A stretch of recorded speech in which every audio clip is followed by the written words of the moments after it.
Beloved is the only word that still feels strong enough to describe Anthony Hopkins as his voice trembles in the dimly lit room, eyes heavy with the kind of memories that never let a man sleep, as he finally begins to speak about a truth he has buried for nearly half a century.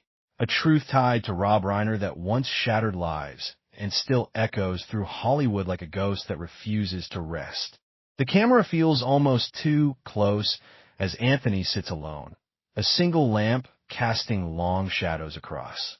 His face, the same face the world knows as powerful, elegant, and unbreakable. Yet tonight, at 88, there is nothing left to hide behind. His hand shakes slightly as he folds them together, not from age, but from fear of what he is about to let loose. He whispers that there are some stories that rot inside you if you keep them too long, that they poison the heart, the family, the soul. For decades he told himself that silence was mercy. Now he realizes it was cruelty. He speaks Rob Reiner's name softly, almost with tenderness, and that alone feels shocking. Hollywood always told us Rob was the golden boy, the genius director with a laugh that filled rooms and a heart that made stars feel safe. Anthony says that was true, at least in the beginning. They met when both were still hungry, still chasing something greater than fame, when sets felt like families and dreams felt endless. Rob was the one who welcomed Anthony into a circle of filmmakers and actors that included names like Jack Nicholson, Diane Keaton, and a young Tom Hanks who still believed kindness could survive in this industry. Back then, they shared wine, scripts, laughter, and dreams that stretched far beyond box offices. But Anthony's voice darkens when he recalls the first crack in that beautiful illusion. He describes a late night after a long shoot, when Rob asked him to stay behind. The crew had G1. The studio was quiet, and something in Rob's eyes had changed. Anthony says he sensed a desperation there, something heavy and hidden, like a man standing on the edge of a cliff. Rob spoke about pressures, about powerful people, about secrets that if revealed could destroy careers and families. Anthony listened, trying to be a friend, not yet realizing he was being pulled into a web that would trap him for the rest of his life. There was a young actress, he says, someone the public adored, someone whose smile lit up red carpets and magazine covers. He does not say her name, but he doesn't need to. In Hollywood, everyone still whispers about her tragic fall, about how suddenly she disappeared, about the illness that came out of nowhere and took her away before she ever had a chance to grow old. Anthony's eyes fill with tears as he admits she was like a daughter to him. She trusted Rob. She trusted him too, and that trust was the first thing that died. Anthony tells how Rob had promised her a role that would define her career, how he made her believe her future was safe in his hands. But there were conditions, unspoken and ugly, that slowly revealed themselves. When she tried to pull away, when she tried to protect herself, the doors began to close. Auditions vanished. Calls stopped coming. Rumors began to spread. Anthony says he confronted Rob, begged him to stop, begged him to remember who he used to be. Rob looked at him with hollow eyes and said some people had to be sacrificed to keep the machine running. That sentence still haunts Anthony. He says it plays in his head every time he hears her name, every time he thinks about the hospital room where she lay years later, thin and broken, fighting an illness no one could fully explain. He was there when she whispered that she was tired, that she felt used, that she no longer knew who she was. Rob never came. He sent flowers, expensive ones, but no apology, no goodbye. Hollywood moved on, as it always does. Movies were made. Awards were won. Rob Reiner became more powerful. Anthony Hopkins became a legend. But behind closed doors, Anthony's family saw a man slowly falling apart. His wife would find him awake at 3 in the morning, staring at nothing, whispering apologies to someone who wasn't there. His children grew up learning not to ask about certain names, certain years, certain nights. He tried to be present, to be loving, but guilt is a disease that spreads quietly, and it infected everything. He says there were moments he wanted to speak out, to go public, to tell the world what Rob had done. But every time he tried, lawyers appeared, threats were made, and he was reminded of how many lives would be destroyed if the truth came out. Not just Rob's, not just his. but the families of everyone involved, including that young actress who had already suffered more than enough. Silence felt like the lesser evil, even though it slowly killed him. Anthony breaks down when he admits that Rob did eventually try to reach out, years later, when his own health began to fail. There was a phone call, late at night, filled with awkward pauses and half-spoken regrets. Rob said he was sick, that time was running out, that he needed to unburden himself. But he never quite said sorry. He spoke around the truth, never directly at it, as if even in his final years he could not face what he had done. Now, sitting alone in this quiet room, Anthony finally lets the weight of it all spill out. He says he is not telling this story for revenge, or for fame, or even for justice. He is telling it because he is tired of carrying the ghosts of the past alone. He is telling it because some truths, no matter how painful, deserve to be heard before it is too late. And as his voice fades into silence, the feeling in the room is not closure, but something far more unsettling, as if this is only the beginning of a confession that could shake everything we thought we knew. That Anthony's breathing is uneven now, like each memory he releases takes something from him, and yet he keeps going because stopping would mean the ghosts win. He says the hardest part was not what Rob did in public, but what he did in private, in whispered conversations and quiet threats that left no fingerprints. Hollywood was built on charm, but underneath it ran a river of fear, and Rob had learned how to swim in it better than most. Anthony remembers meetings where powerful producers sat in silence as Rob spoke, not because he was always right, but because he knew too much about too many people.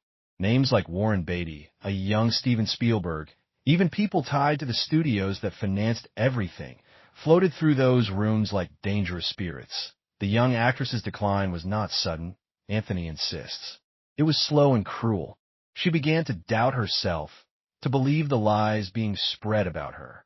When she tried to talk, she was told she was unstable, emotional, difficult.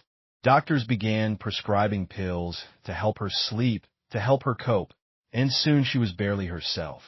Anthony says he once found her crying in a trailer, clutching a script she had been promised and then quietly taken away. She asked him what she had done wrong. He had no answer. That silence is what he regrets most. His own career soared during that time, and that made the guilt even worse. Awards came, roles grew bigger, his face became iconic. He would stand on red carpets next to Rob Reiner, smiling for cameras while inside he felt like a fraud. He says there were nights he would drink himself to sleep just to escape the feeling that he had traded someone else's life for his own success. His wife begged him to talk to her, to let her in, but he was afraid that even telling the truth at home would somehow leak out and destroy everything. Then came a phone call that changed everything. It was years later, long after the young actress had passed away, when Rob was no longer the unstoppable force he once was. His voice sounded weak, almost frightened. He said he was sick, that doctors were not optimistic, and that he could not carry his secrets any longer. Anthony listened as Rob rambled about mistakes, about pressures, about how he had been trapped by people even more powerful than him. But when Anthony asked him to say her name, to acknowledge what he had done to her, Rob went quiet. The silence stretched until Anthony realized Rob was crying. That moment broke something in him. He had waited decades for some form of accountability, and all he got was a man too afraid to face his own reflection. Rob finally whispered that if the truth ever came out, it would destroy everything, not just his legacy, but the reputations of people the world still worshipped. He begged Anthony to keep protecting them, to keep protecting him. Anthony hung up without saying goodbye. After that, his health began to decline, not just physically, but emotionally. He developed tremors, panic attacks, nights where he would wake up gasping as if he were drowning. Doctors called it stress. He called it punishment. His children noticed the change. They would see him staring at old photographs, tears running down his face, and they would ask who the woman was in the pictures. He could never bring himself to tell them. How do you explain to your own family that you were part of something that destroyed another family? Anthony says he tried to make amends in small ways. He quietly helped the young actress's relatives, paid medical bills, funded charities in her name, but none of it ever felt like enough. Money cannot replace a future. Fame cannot bring back a soul. And every time he saw Rob's name in the credits of a new project, the young actress had left behind journals. He says, pages filled with her thoughts, her fears, her heartbreak. Her family once showed them to him, trusting him because she had loved him like a mentor. In those pages, she wrote about feeling watched, controlled, and slowly erased. She wrote about Rob, not always by name, but always with the same mixture of hope and terror. Anthony still has copies of some of those pages. He has read them so many times that he can hear her voice in his head.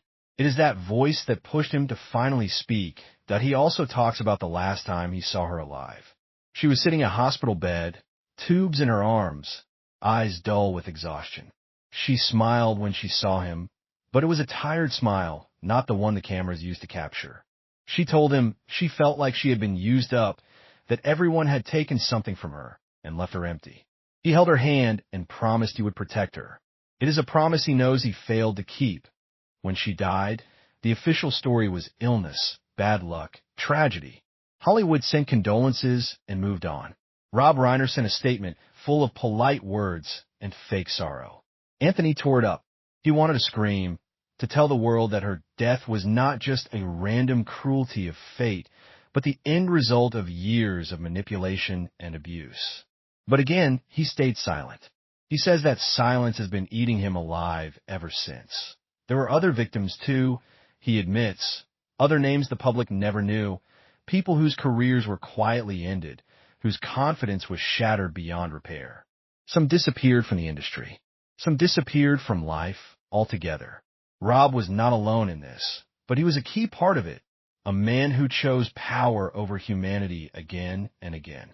Anthony says he carries the faces of those people with him, like a gallery of ghosts that follow him wherever he goes that as he speaks. The room feels heavier, as if the air itself is thick with grief.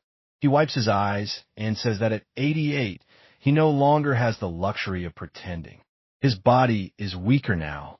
His mind drifts more easily into memories he once tried to lock away. He does not know how much time he has left, but he knows he does not want to leave this world without telling the truth. Even if that truth destroys the image of people we have loved for decades, he looks straight into the camera, not with anger, but with sorrow, and says that Rob Reiner was not just a villain, not just a monster. He was a man who made choices, terrible ones, and those choices left scars on countless lives. The tragedy is that he was also capable of kindness, which makes his betrayal even more painful. Anthony falls silent again, his face a mixture of exhaustion and relief, as if he has opened a door that can never be closed. And in that quiet, you can feel that the story is far from over, that even darker truths are still waiting to be revealed. Anthony shifts in his chair, as if the weight of everything he has said is pressing down on his spine, and he admits that speaking these words out loud feels like both a confession and a farewell. He says there was a time when he believed Rob would eventually do the right thing, that guilt would force him to come clean, but instead Rob chose comfort over truth. Years passed, and Rob's name became even more celebrated, attached to films that made people laugh and cry, while behind the scenes the damage he had caused was quietly ignored. Anthony reveals that there was once a moment when everything almost came out. A journalist had begun asking questions about the young actress, about the sudden collapse of her career and the strange circumstances surrounding her illness. Rob panicked. He called Anthony in the middle of the night, his voice shaking, demanding to know what he had told anyone. Anthony had told no one, but Rob's fear was telling. Powerful lawyers soon appeared, and the story was buried before it ever reached the public. The journalist was reassigned. The questions stopped. It was as if someone had simply erased the truth. That night changed Anthony. He realized that this was not just about one man or one tragedy. It was about a system designed to protect the powerful at any cost. He felt sick knowing that he was part of that system, even if he never wanted to be. His fame, his respect in the industry, had become a shield that protected not only him, but people like Rob. That realization was almost unbearable that he talks about his own struggles during those years. The anxiety, the depression, the feeling that he was living a lie. He would be on set, delivering powerful lines about justice, about morality, while inside he felt hollow. He began to fear that he did not deserve the love of his fans, or even the love of his own family. He says there were nights he sat alone in the dark, thinking about ending it all, just to escape the guilt. What stopped him was the thought of his children growing up without him, of passing on even more pain. That Rob's health continued to deteriorate, and with it his defenses. In another call, not long before he died, Rob sounded broken. He spoke about nightmares, about faces that stared at him when he closed his eyes. He said he was afraid of what would happen after he was gone, afraid of being judged not just by the world, but by the people he had hurt. 4 a.m.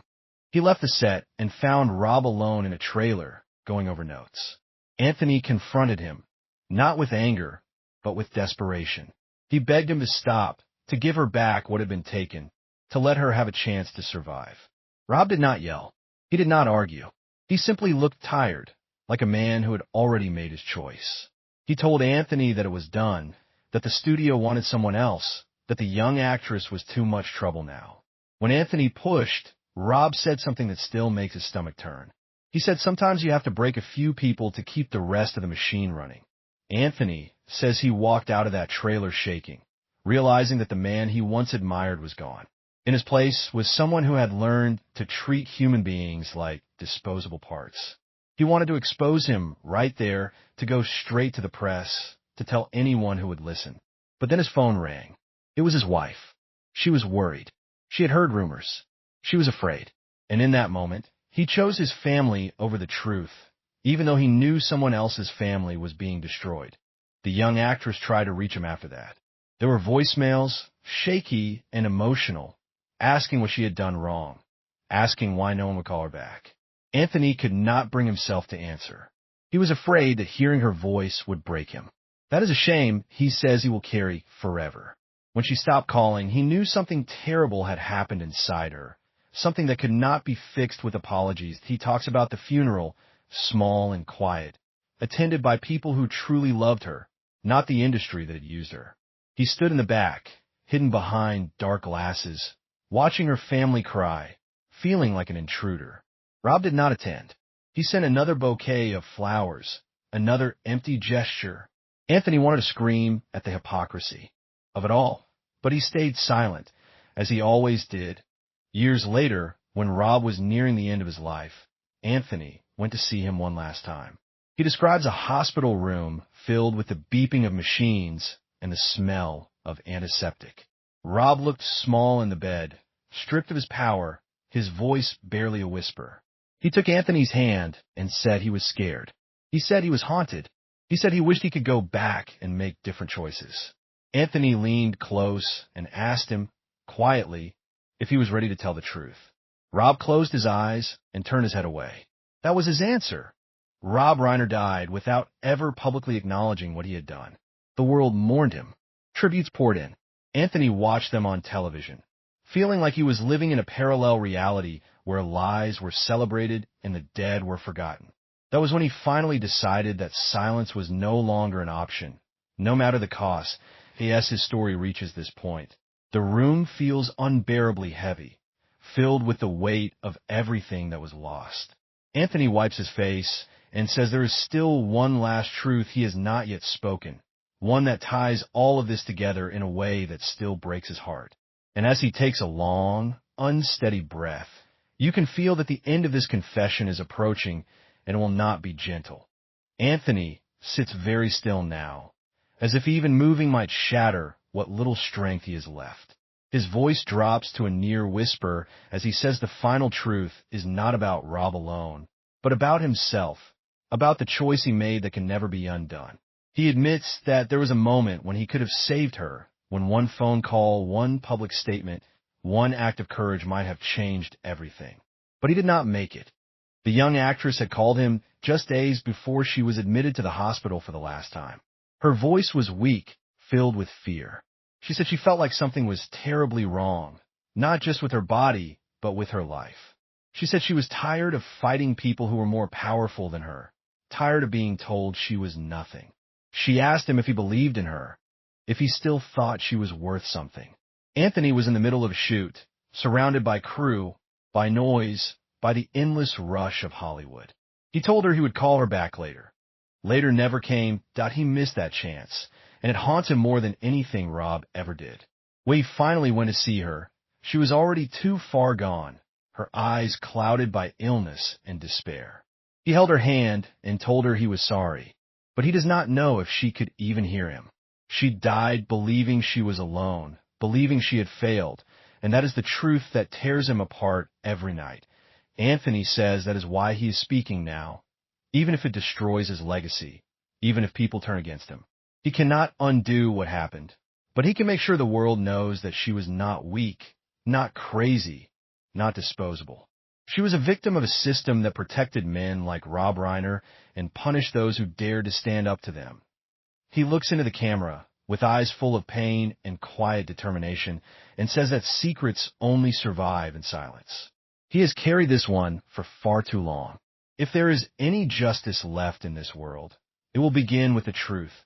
The room falls into a deep, aching stillness as his words settle, and for a moment it feels like time itself has stopped, waiting for what comes next. The camera does not cut away when Anthony falls silent, because this moment is the truth of him more than any role he ever played. He sits there, an old man now, shoulders slightly hunched, eyes filled with a lifetime of memories that no award could ever erase.